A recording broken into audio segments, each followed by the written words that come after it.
কল্পনা করুন আপনি প্রতিদিন সকালে যে কাপটা হাতে নিচ্ছেন সেটাই হয়তো আপনাকে শক্তি দিচ্ছে, আবার ধীরে ধীরে আপনাকে অসুস্থও করে দিচ্ছে।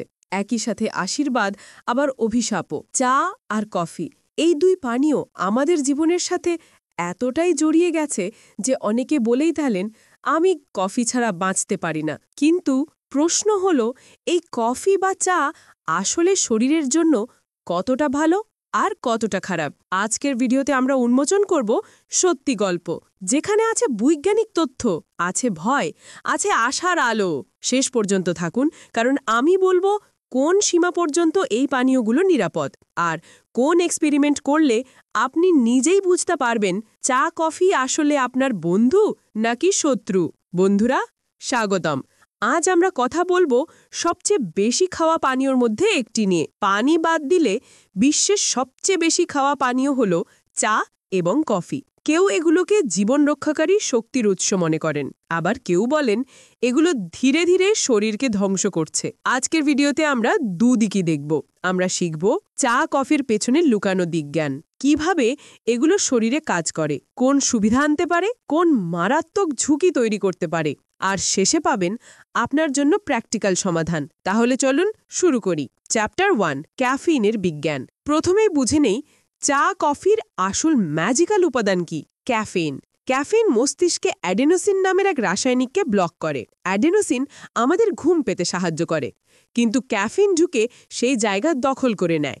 ফলে ঘুম কম লাগে, মনোযোগ বাড়ে।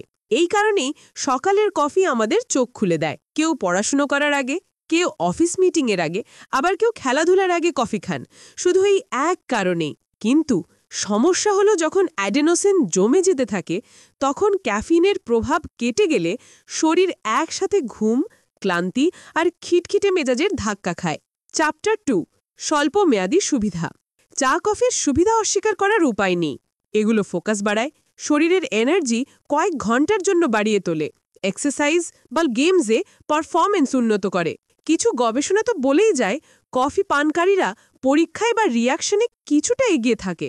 তাহলে শোনা যাচ্ছে চা কফি একেবারে সুপার ড্রিঙ্ক, কিন্তু অপেক্ষা করুন, এটাই অর্ধেক সত্যি।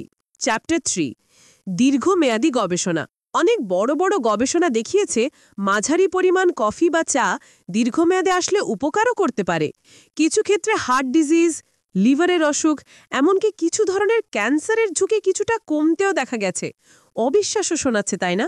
হ্যাঁ, কফি চা একেবারে শুধুই খারাপ এটা বৈজ্ঞানিকভাবে প্রমাণিত নয়, বরং কিছু সীমার মধ্যে এগুলো উপকারী। কিন্তু চ্যাপ্টার 4, মারাত্মক ঝুঁকি। এখন আসি ভয়ের দিকটায়। রাতে ঘুমের সমস্যা। ক্যাফিন দেরিতে খেলে ঘুম নষ্ট করে। অতিরিক্ত খেলে উদ্বেগ, হার্টবিট বেড়ে যাওয়া, রক্তচাপ বাড়তে পারে।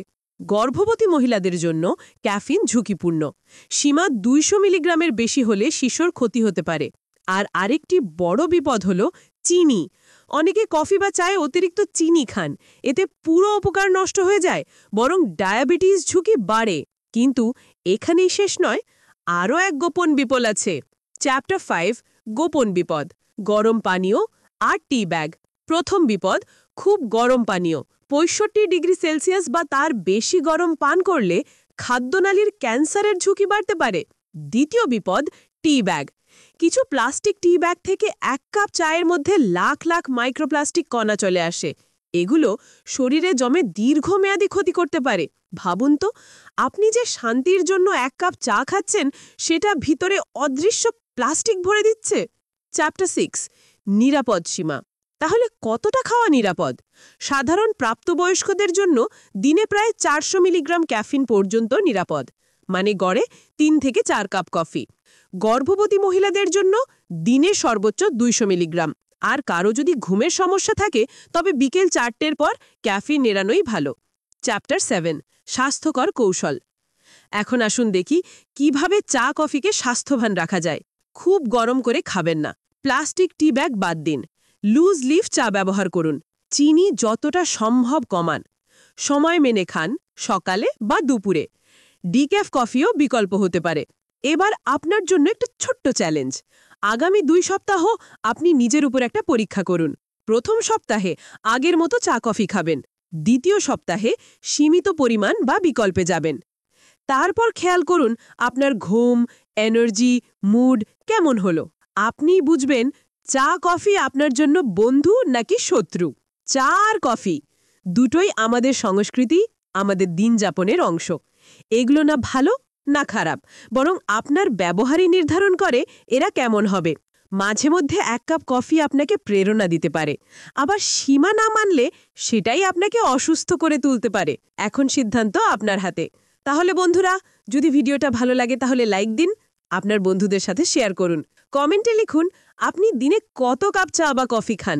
আর অবশ্যই চ্যানেল সাবস্ক্রাইব করে রাখুন, কারণ পরের ভিডিওতে আমি আপনাদের দেখাবো 3টে হেলদি কফি রেসিপি, যা খেলে এনার্জি পাবেন কিন্তু ঝুঁকি কমবে। তাহলে কফির কাপে হোক আনন্দ, কিন্তু সচেতনভাবে।